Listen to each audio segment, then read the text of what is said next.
Hey, a long circulated myth within Dragon Ball's fandom claims that Piccolo was once meant to fall under Babidi's spell instead of Vegeta. That Majin Piccolo was the original plan and changed only through the editor's intervention. The idea has long since been debunked and it was never the plan, just another rumor born from fans of Piccolo that want to see him on that role. But Dragon Ball has always thrived off that question.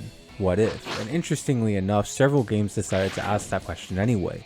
What if it was Piccolo who fell under Babidi's mind control? Now, one of the earliest and most striking examples comes from Dragon Ball Supersonic Warriors 2. During its version of the Babidi saga, Babidi attempts to corrupt Gohan, but Piccolo intercepts the spell. Buried deep inside the reborn nameless Namekian and the remnants of Demon King Piccolo begins to stir. This darkness was never erased by the time or the redemption, it was held in check through discipline and purpose and the quiet resolve Piccolo built for himself. And at that moment, Piccolo Daimao is reawakened. He reacts immediately, he kills Babidi, ending the spell as its source, but Babidi's death doesn't end the danger. Now with the wizard gone, Piccolo takes control of the situation himself, reviving Majin Buu and placing both Buu and Dabura under his command. Now Goku's time on Earth runs out, forcing him to return to the other world and leaving Gohan behind. Gohan faces Piccolo, Buu, and Dabura alone, and through sheer resolve manages to push them back temporarily. It's enough to survive the encounter, but not enough to change what's coming. Now the game jumps around quite a bit, so the next time we see everyone is when Buu transforms into Super Buu, still under Piccolo's command. His power escalating beyond anything seen before in that universe, but Piccolo responds by absorbing all of that power into himself. Now with that choice made, Piccolo returns to his original goal of controlling the world. We jump forward once again to find out that Vegeta is challenging him and is defeated with ease. The gap between them is overwhelming and the fight ends quickly.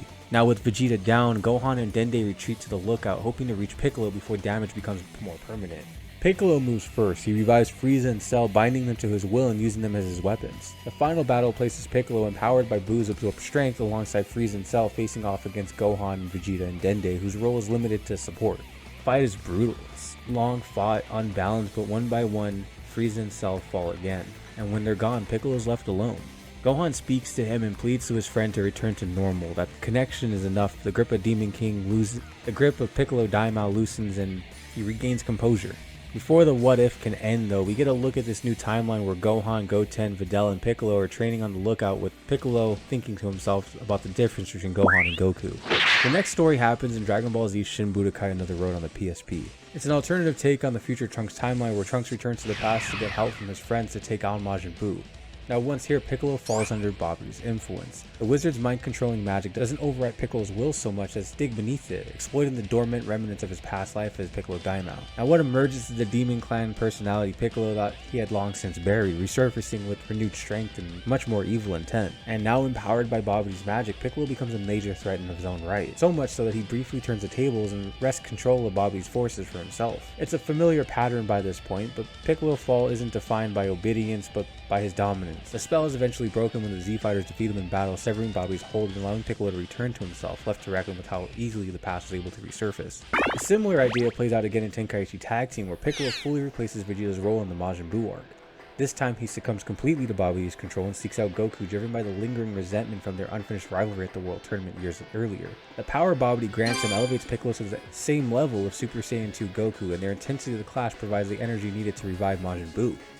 From there, Piccolo acts alone. He heads off to confront Buu himself, arriving too late to save Gohan. Buu kills him, and yet Piccolo continues the fight, pushing his body beyond his own limits. In a final act that mirrors Vegeta's sacrifice, Piccolo chooses to self-destruct here, in hope that it might succeed where his strength alone could not. The story ends there though, without reversal, without rescue, and without a certainty that the sacrifice accomplished anything at all.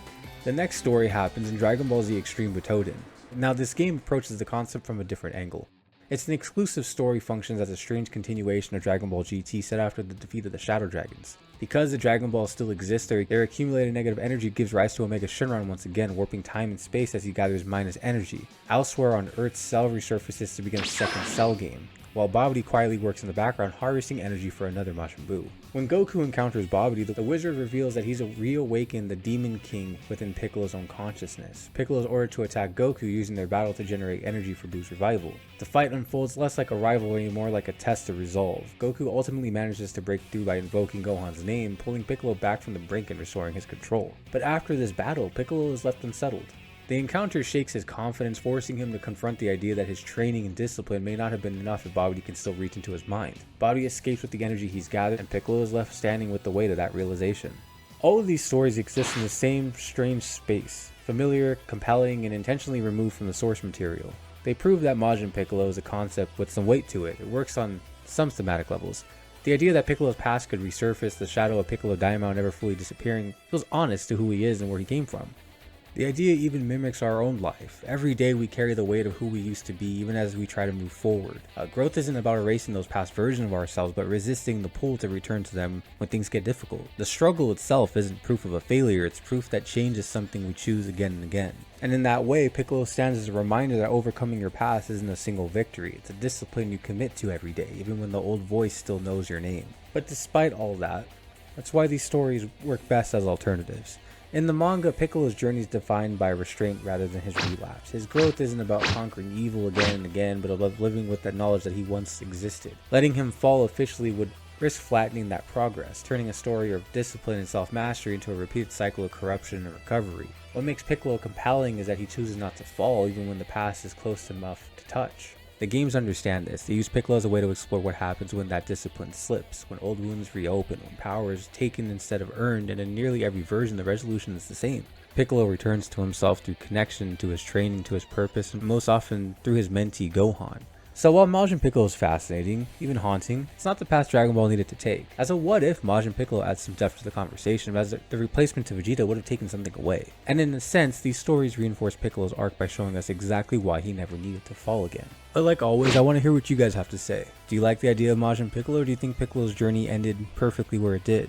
What do you think about these old Dragon Ball what ifs? Sub if you want to see more, leave a like if you liked the video. This channel is dedicated to just yapping about Dragon Ball. I have a series on the channel where I'm going back and playing the Dragon Ball games I missed growing up and just giving my honest opinions and yapping about them with everyone. Check those out. Those are really fun. Until next time, I'll have a damn good one. Drop a metal cooler down below. Peace.